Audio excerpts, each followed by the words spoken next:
Buenos días, miércoles 24 de febrero de 2010. Es un gusto que nos acompañe a esta hora de la mañana en la entrevista en línea. Estamos transmitiendo como todas las mañanas en tiempo real desde la sala de redacción de la Prensa Gráfica.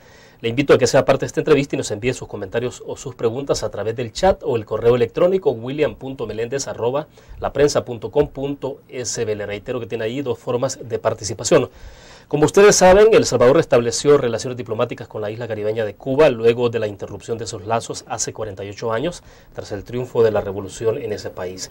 La decisión fue anunciada del restablecimiento de las relaciones fue anunciada el 1 de junio pasado, cuando el presidente Funes tomó posesión, y ahora esto es un hecho.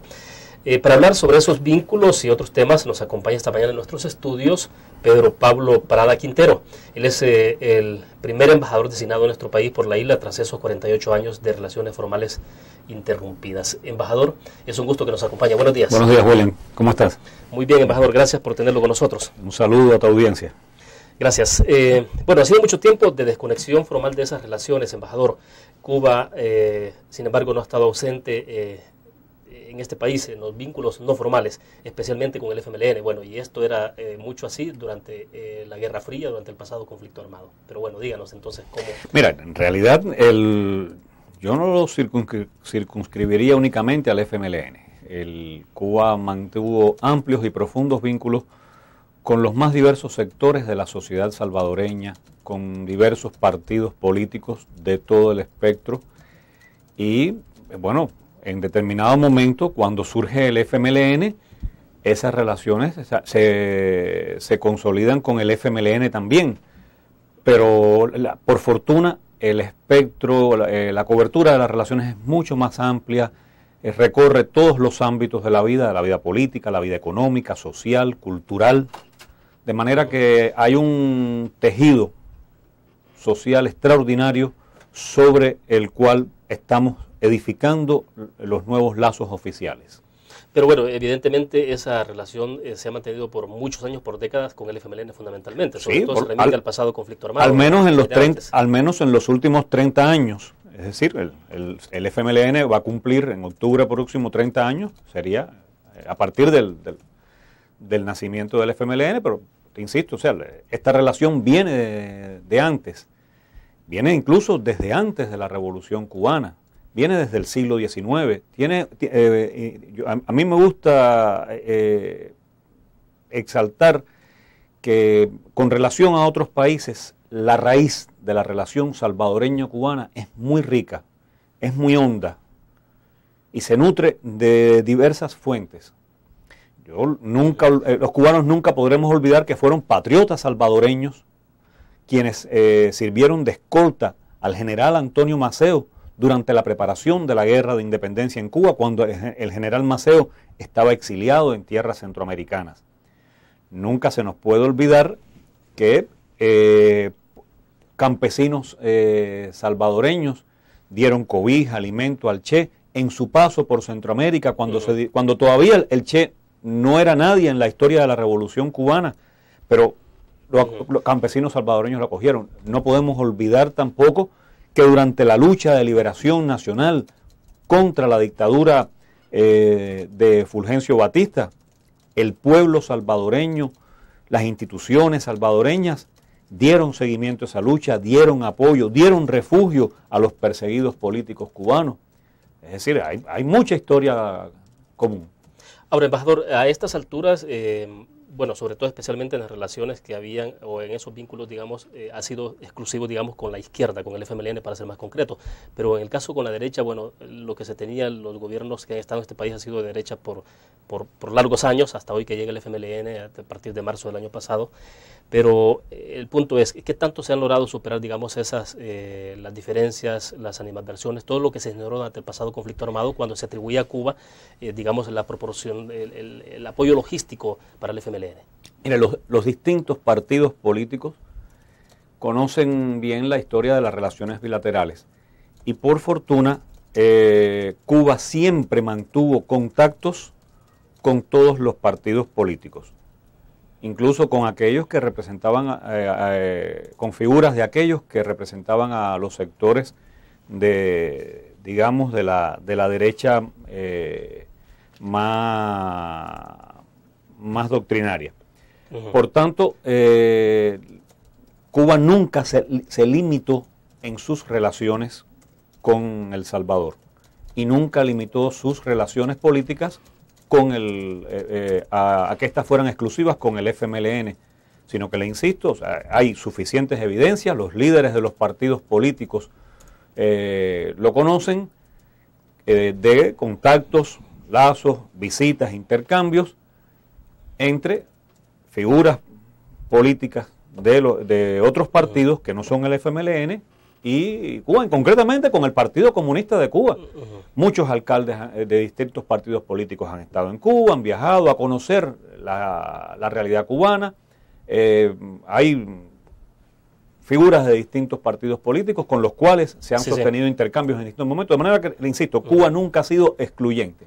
Ahora, pero entonces, ¿usted cree que se han superado esas diferencias o esas heridas que marcaron a ambos países, sobre todo en El Salvador, que, como le repito, en la época del conflicto, que fue donde más hubo, digamos, ese distanciamiento? En tanto, pues, se consideraba a la isla como uno de los principales. Mira, en realidad no fue Cuba la que rompió relaciones. Debe recordarse que en el momento que se rompen las relaciones se haya producido un golpe militar en El Salvador en febrero de 1961 y que ese golpe militar condiciona una nueva situación política en el país. Se suceden una serie de hechos, se producen los acontecimientos en el seno de la OEA, donde se le exige a los países de América Latina que rompan relaciones con Cuba, que se sumen al bloqueo a Cuba, que sostengan la agresión contra Cuba. Entonces, en aquel contexto, los gobiernos se comportaron de una manera determinada. Cuba, por tradición, siempre había apoyado las luchas por la liberación nacional, por la independencia, por la soberanía en todo el mundo. No podía actuar de una manera diferente con respecto a los reclamos de los patriotas salvadoreños que estaban sometidos en aquel momento a una serie de gobiernos militares, y ese fue el apoyo que Cuba, apoyo básicamente moral, porque a veces se subestima o se sobreestima el papel que Cuba desempeñó. Yo creo que Cuba no tenía ni posibilidades ni recursos de haber desempeñado un papel. O sea, primero, no teníamos ni recursos financieros, no somos productores de armas.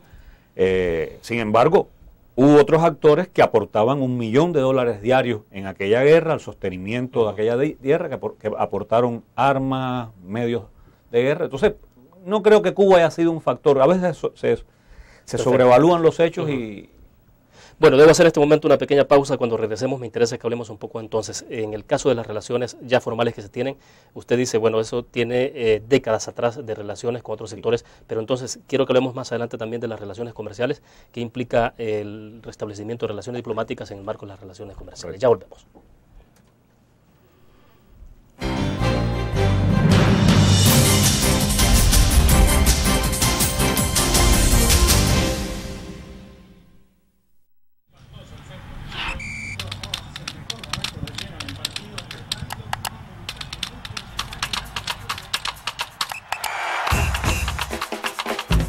La emoción del deporte está en www.elgráfico.com. Ingresa al nuevo escenario deportivo y descubrí toda la pasión del deporte. Fotos, videos, fichas y resultados de las mejores ligas del mundo. Elgráfico.com. Conectados por deporte. Blur, la revista más innovadora y moderna de todos los tiempos.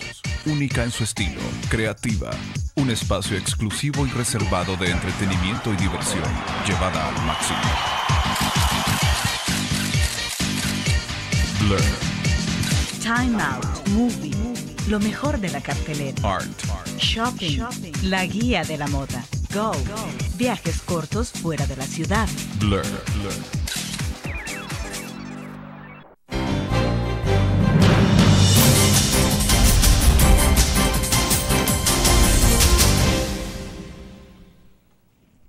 Esta mañana seguimos conversando en la entrevista en línea con Pedro Pablo Prada Quintero, el embajador de Cuba en nuestro país. Embajador, entonces, hablemos un poco, antes de que se pudiera restablecer las relaciones diplomáticas, digamos, las relaciones formales con El Salvador, que ocurre tras la llegada del gobierno de izquierda que preside Mauricio Funes, debo entender que ya había también una relación de alguna forma comercial, es decir, no sé de qué manera, usted me lo explicará, pero sí ya entiendo que habían firmas salvadoreñas trabajando en Cuba.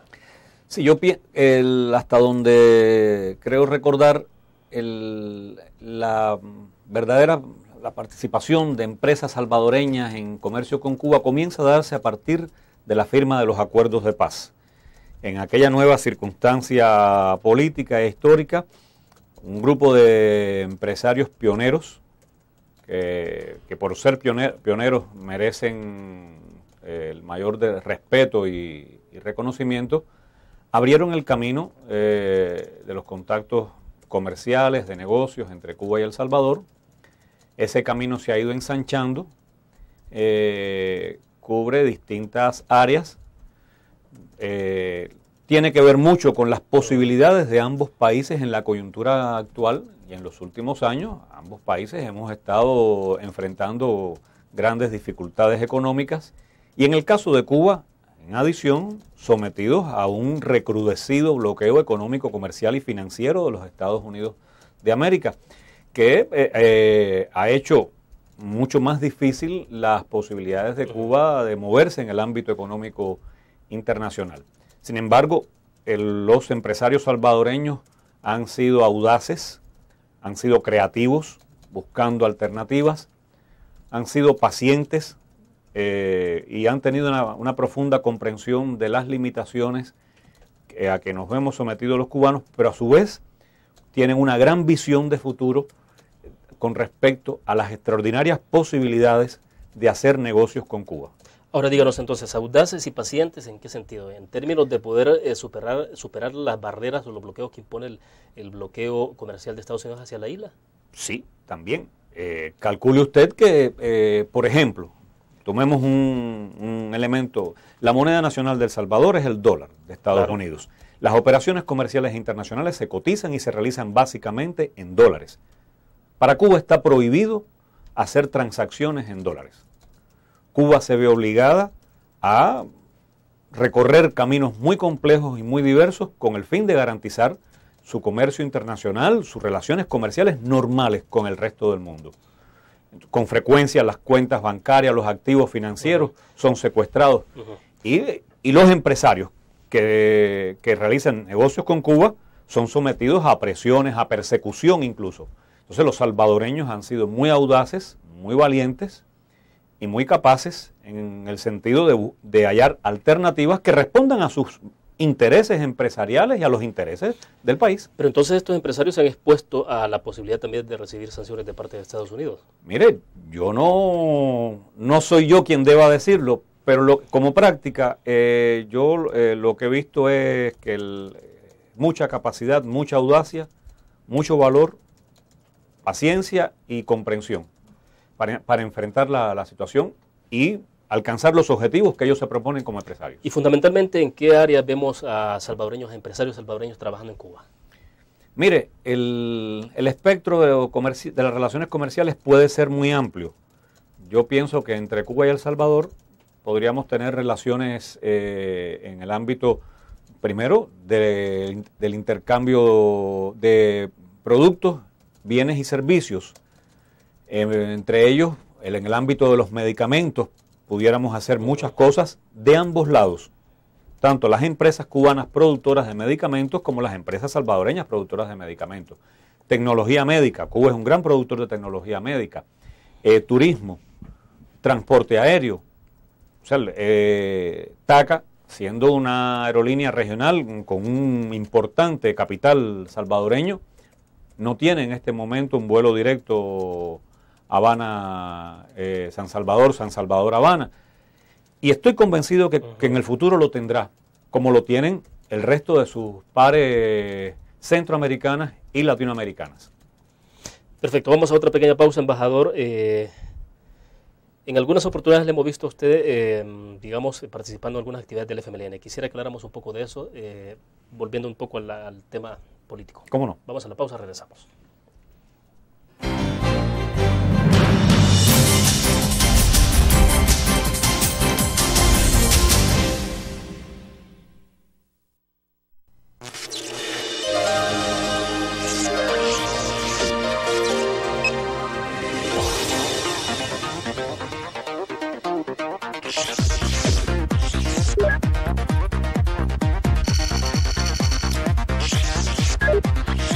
estimulamos tus sentidos para que leas, veas, escuches e interactúes con la verdad. LPG Multimedia.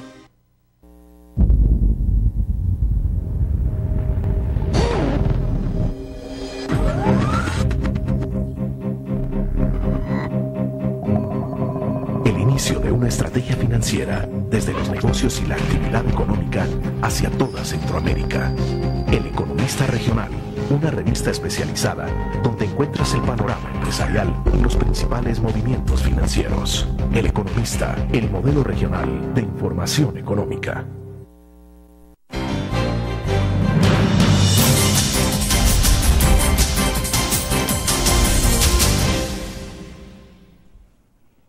Embajador, le preguntaba entonces, bueno, le hemos visto participando en algunos actos con el FMLN y la pregunta puntual sobre esto es si no teme que de alguna manera se ha visto esto como un asunto de intromisión, sobre todo por esa susceptibilidad que ha habido con las relaciones. Obviamente ahora tienen ustedes, digamos, la fortuna, de, si se le puede llamar así, de que hay un gobierno de izquierda con el que han restablecido estas relaciones, pero bueno, hay importantes sectores de derecha en este país, sectores empresariales, que no necesariamente pueden compartir ese tipo de cosas. ¿Qué opina? Mire, entiendo que la actividad de un diplomático debe moverse en todos los ámbitos de la vida de un país donde no interfiera en los asuntos internos. Participar en un acto público de un partido político al que haya sido invitado es una de las posibilidades que otorgan las prerrogativas establecidas en la Convención de Viena sobre las relaciones diplomáticas y consulares, y también en las disposiciones vigentes en el país, en este caso las que establece la Cancillería de la República de El Salvador. Nosotros hemos asistido a algunos actos públicos que se nos ha invitado en el marco de la relación normal, como se puede invitar a cualquier otro diplomático. Es decir, hay que decir que no ha sido el embajador de Cuba, se ha invitado al cuerpo diplomático y bueno, el embajador de Cuba ha asistido como parte del cuerpo diplomático. Me consta que todos los señores de todos los partidos políticos también realizan estas invitaciones, tienen presentes, invitan a diplomáticos a encuentros con sus directivas. Es una forma de intercambiar, de conocer, de realizar normalmente actividades. Otra cosa es que un embajador se dedique a hacer pronunciamientos a favor de un grupo político. Eso no lo vamos a ver de parte de... Con toda seguridad, porque no es la función nuestra estar haciendo recomendaciones ni interviniendo en los asuntos políticos internos de El Salvador. Ahora, bueno, como usted sabrá, también a veces hay preocupación de los sectores conservadores debido a la experiencia que se tiene de participación o cómo se ha visto desde acá, por ejemplo, en el caso de Venezuela, donde hay una relación muy fluida entre ambos gobiernos y hay ahí, se supone, la presencia incluso de asesores cubanos, entonces, en la relación con Hugo Chávez. Entonces, esa política exterior es la que, bueno, a veces puede pensarse, bueno, puede ser que se replique en El Salvador. Cuando usted se refiere a asesores cubanos, ¿qué tiene en cuenta? Por ejemplo, lo más reciente que hubo, la visita de un alto funcionario cubano en materia de asesoría en energía eléctrica. En Cuba usted sabrá que esa visita de ese funcionario fue recibida más como una presencia en tipo de asesoría de carácter político, más que de carácter... Las interpretaciones siempre pueden ser diversas. E invitar a una persona que dirige una institución y que durante largos años ha estado consagrada a la actividad productiva de celdas fotoeléctricas, de paneles solares, que han permitido modificar los patrones de consumo energético en nuestro país, aunque ese no haya sido el motivo de la visita, una visita de 24 horas y que inviten a un visitante a conocer la experiencia local de un país y a intercambiar. Me parece que es algo que realizan todos los estados del mundo y que si no lo realizan estarían pecando en un error, pecando de un error de omisión, de desconocimiento de las experiencias extranjeras. Yo pienso que siempre se puede aprender de todos, se aprende lo positivo y lo malo. Ahora, que ya fuerzas políticas internas de cualquier país utilicen la visita de un funcionario para manipulaciones políticas de carácter interno, ya eso es una distorsión de los hechos, de la realidad, y es lo menos deseable que pudiera esperar cualquier nación. Y, por supuesto, en el caso de Cuba, esto no es un problema que nos atañe a nosotros directamente. Perfecto. Embajador, ¿cómo responde usted a todo el cuestionamiento que hay en términos de la instalación del socialismo, la falta de elecciones en la isla, el tema de la libertad de expresión? Que bueno, obviamente es una discusión que siempre está presente cada vez que se habla de Cuba y de su sistema, de su forma de gobierno.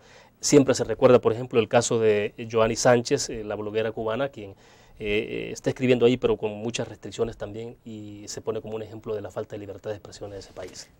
Bueno, fíjese, es muy difícil evaluar estas cosas si no tomamos en consideración la perspectiva ideológica, cultural, política e histórica de cada parte. En el caso de Cuba, el sistema político cubano es hijo de la historia, las tradiciones, la cultura cubana. El socialismo nace en Cuba sobre la base de todo el pensamiento político y social acumulado a lo largo del siglo XIX, que tiene su máxima expresión en el pensamiento de José Martí. El concepto de república, de los poderes del Estado, la estructura de poder, son en Cuba mucho más viejos que la misma idea de la construcción de una sociedad socialista. Por tanto, omitir eso en cualquier análisis que se haga del sistema político cubano ya distorsiona y condiciona el juicio. En segundo lugar, es un sistema que está basado no en partidismos políticos, sino en una noción diferente de eticidad y de servicio público, que es diferente a la práctica tradicional liberal, pero que es nuestro criterio sobre el cual, y que tiene que ver mucho, insisto, con el pensamiento de José Martí, pero digo más, incluso a principios del siglo XIX, un gran pensador cubano, filósofo, historiador, un polígrafo, el doctor Fernando Ortiz, llegó a proponer, cuando todavía ni siquiera existía la Unión Soviética, la disolución de los poderes del Estado y la constitución de una república con un parlamento unicameral basada en estos mismos presupuestos políticos. Por tanto, el sistema político cubano tiene otras bases. Sobre el tema de la libertad de expresión, entiendo que ese es un tema que está asociado sobre todo a un factor clave, que es quién ostenta la propiedad de los medios de comunicación. Eso es consustancial al concepto básico de la economía, de que quién ostenta la propiedad de los medios de producción. Y en este caso es conocido que los medios de comunicación son sostenidos por poderes políticos y económicos en todos los países o por fuerzas sociales. Entonces, Cuba no es diferente. ¿Quiénes ostentan la propiedad de los medios de comunicación? Movimientos políticos, movimientos sociales en Cuba. En El Salvador pasa lo mismo. El control total del Estado. ¿Por qué? Porque el Estado es uno. Los movimientos sociales, los sindicatos no son el Estado en Cuba. Las organizaciones juveniles de mujeres no son el Estado en Cuba. Incluso el Partido Comunista no es el Estado en Cuba. El periódico Granma no es el periódico del Estado cubano. Es el periódico del Partido Comunista de Cuba. Bueno, lo interrumpo, nos quedamos en este punto, vamos a una pequeña pausa, regresamos con más de la entrevista en línea. Ya volvemos.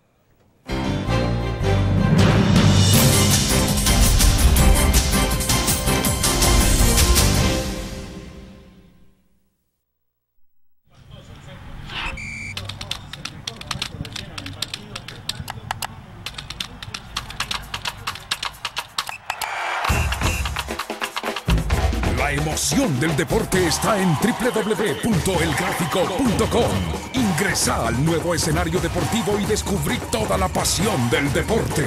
Fotos, videos, fichas y resultados de las mejores ligas del mundo. Elgráfico.com. Conectados por deporte. Learn. La revista más innovadora y moderna de todos los tiempos. Única en su estilo, creativa. Un espacio exclusivo y reservado de entretenimiento y diversión, llevada al máximo. Blur. Time Out Movie. Lo mejor de la cartelera. Art. Shopping. La guía de la moda. Go. Viajes cortos fuera de la ciudad. Blur.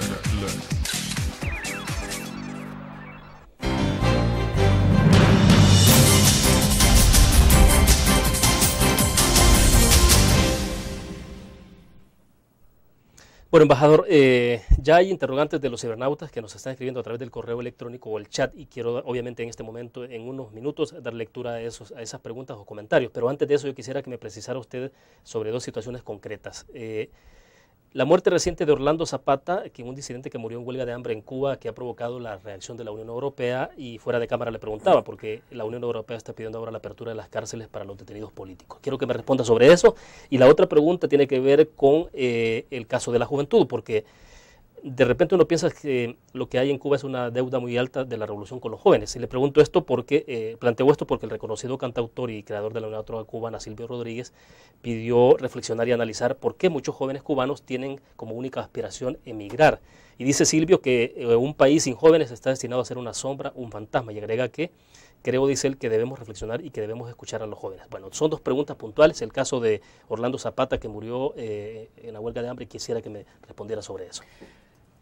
Mire, no conozco detalles de los hechos que condujeron a la muerte de un mercenario en una cárcel cubana, si así fuera.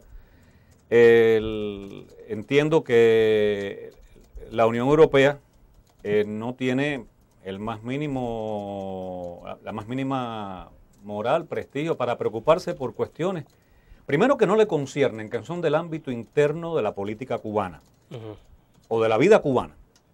Pero en segundo lugar, me sorprende que los europeos se preocupen por la muerte de un mercenario que ha sido financiado por poderes extranjeros para subvertir el orden constitucional en Cuba, y la Unión Europea ni siquiera se sonroje con la muerte de personas en cárceles secretas en su propio territorio, y la Unión Europea no diga una palabra sobre la existencia de un campo de concentración donde se ha torturado y han muerto personas en la base naval de Guantánamo en Cuba.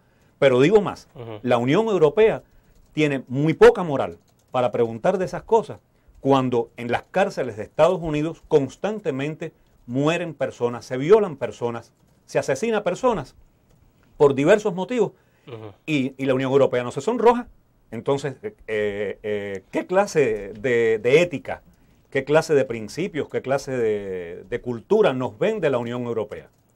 Perfecto, vamos a la otra pregunta porque vamos rápido, embajador. Y le preguntaba entonces sobre las observaciones que ha hecho Silvio Rodríguez sobre el tema de la juventud y que dice que su aspiración es emigrar hacia de Cuba. No conozco estas interpretaciones o versiones de Silvio. Ciertamente, como en todos los países del mundo, los jóvenes son los que inician las principales actividades porque además se corresponde con su etapa de vida, con sus aspiraciones. Y Cuba no va a ser una excepción, ¿no? Vivimos en este mundo y somos seres humanos. Y es natural que las personas quieran buscar oportunidades mejores en su vida. Unos las buscan dentro de su país, otros prefieren hallarlas fuera de su país o creen que pueden hallarlas fuera de su país.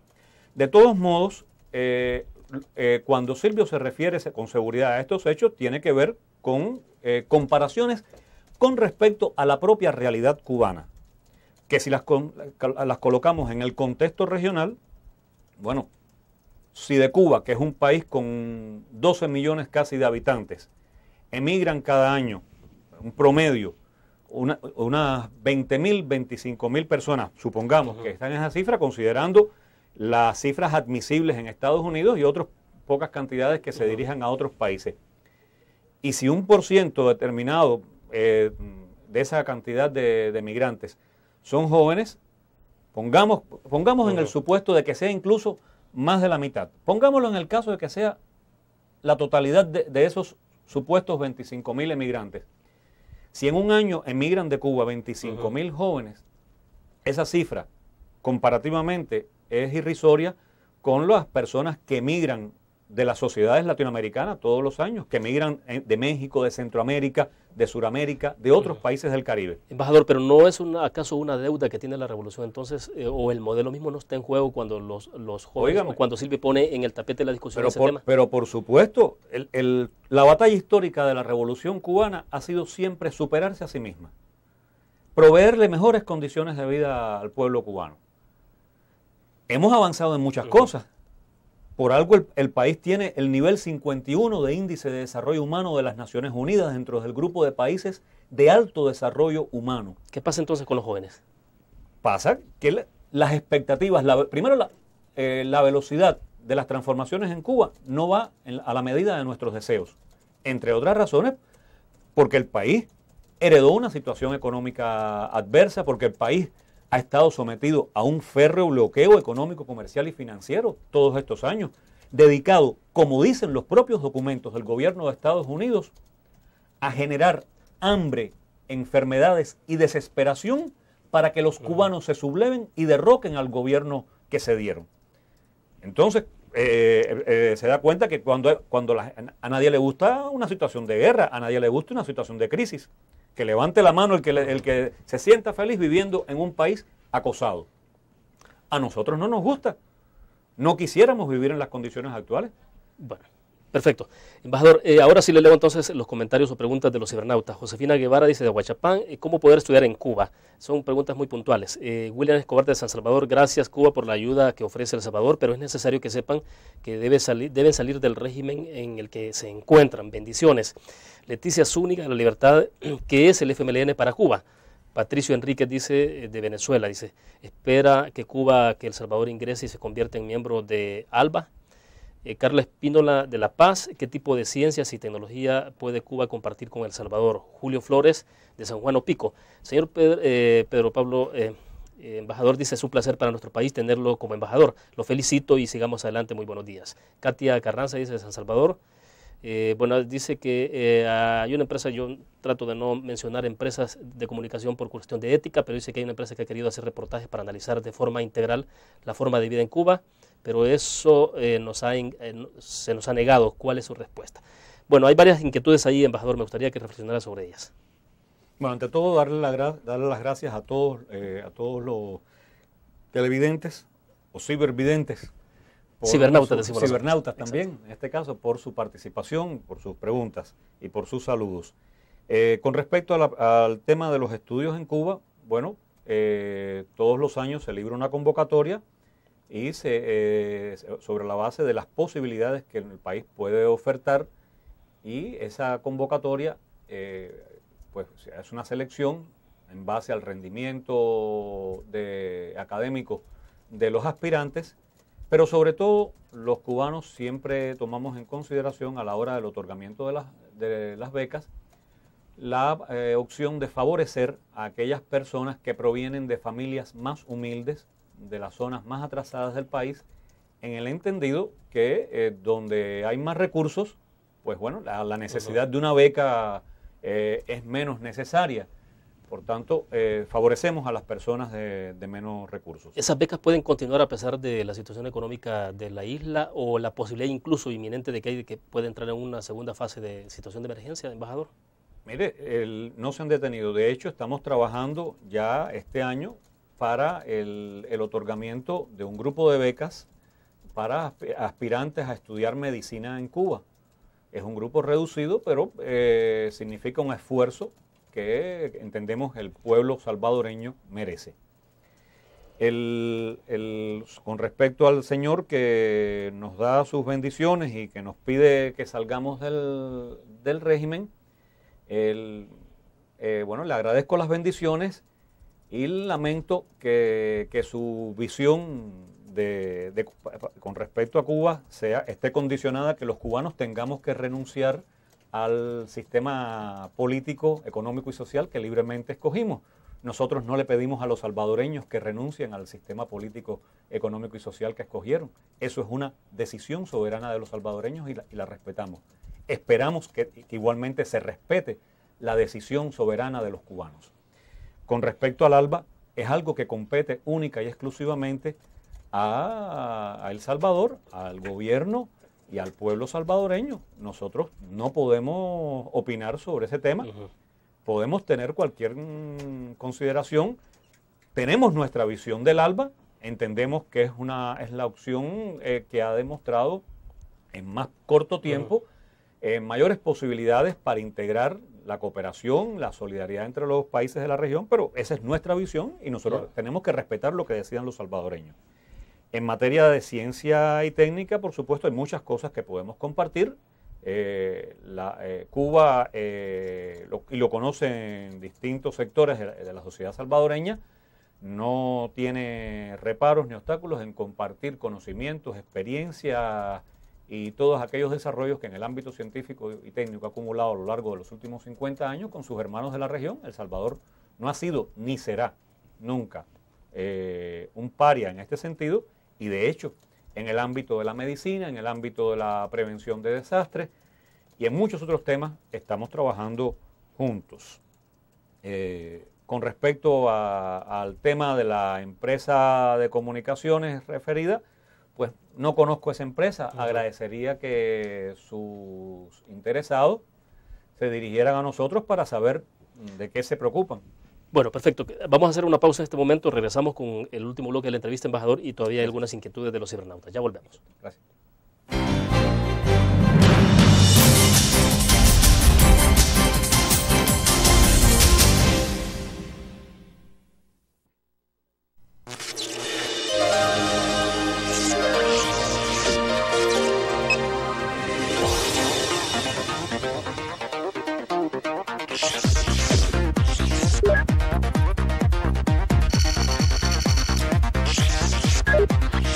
Estimulamos tus sentidos para que leas, veas, escuches e interactúes con la verdad. LPG Multimedia.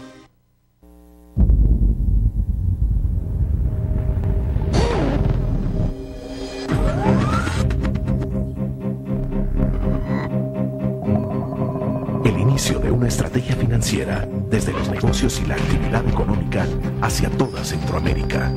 El Economista Regional, una revista especializada donde encuentras el panorama empresarial y los principales movimientos financieros. El Economista, el modelo regional de información económica.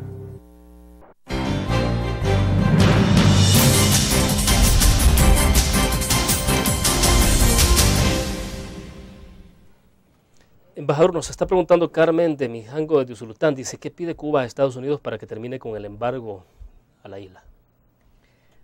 Lo primero que pedimos para que se levante el bloqueo, lo primero que pedimos es que se levante el bloqueo. Que Cuba sea tratada como un Estado libre, independiente y soberano en igualdad de condiciones que se trata al resto de los países del mundo. Eso es algo que está fuera del pensamiento de la clase política norteamericana, porque es algo que está muy enraizado desde el siglo XVIII, desde los padres fundadores de la nación norteamericana, que concibieron a Cuba como parte de la Unión Americana. Jefferson, John Quincy Adams, por tanto, es una batalla histórica para que Cuba pueda existir por sí misma frente al coloso del norte. Después hay otros elementos que hay que resolver. La devolución del territorio ilegalmente ocupado de la base naval de Guantánamo.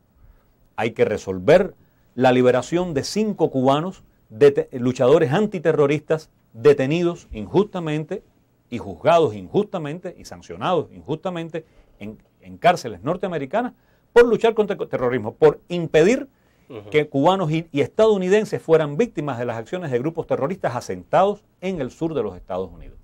Está también el tema de los daños causados por las agresiones, la compensación por los daños causados por las agresiones, por el bloqueo, por los 5.577 víctimas del terrorismo. Entonces, hay una larga lista de hechos. No obstante, siempre le hemos dicho a los Estados Unidos, se lo acabamos de decir en conversaciones sostenidas en La Habana, que estamos en disposición de discutir con ellos cualquier tema sobre la base de la igualdad y el respeto.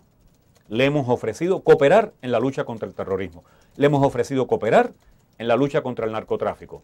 Le hemos ofrecido cooperar en temas migratorios. La respuesta está por parte de ellos.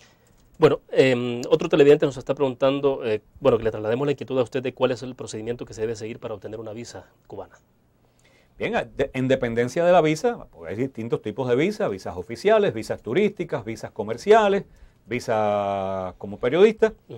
El consulado nuestro tiene un grupo de procedimientos, explicarlos aquí sería muy extenso, pero yo exhortaría a, en dependencia de los intereses, llamar al consulado nuestro, cuyo teléfono es 2508-0469, e informarse con los funcionarios consulares sobre los requisitos para el otorgamiento de visas. Para ir concluyendo, embajador, entonces, ¿cómo espera, sobre la base de qué esperan ustedes que se cimenten estas relaciones Cuba-El Salvador? Digamos, al margen porque bueno, a la vuelta de 4 o 5 años habrá elecciones otra vez, no sabemos si va a seguir un gobierno o un partido de izquierda, puede ser de derecha, pero bueno, entonces, sobre la base de qué esperan ustedes que se cimenten estas relaciones. Mire, yo espero que estas relaciones se cimenten sobre la misma base que se cimentan las relaciones con el resto de los 31 países de América Latina y el Caribe. Esa base es respeto mutuo, respeto a la independencia, a la soberanía, a la dignidad de cada estado y pueblo, y en la solidaridad y la cooperación mutuas.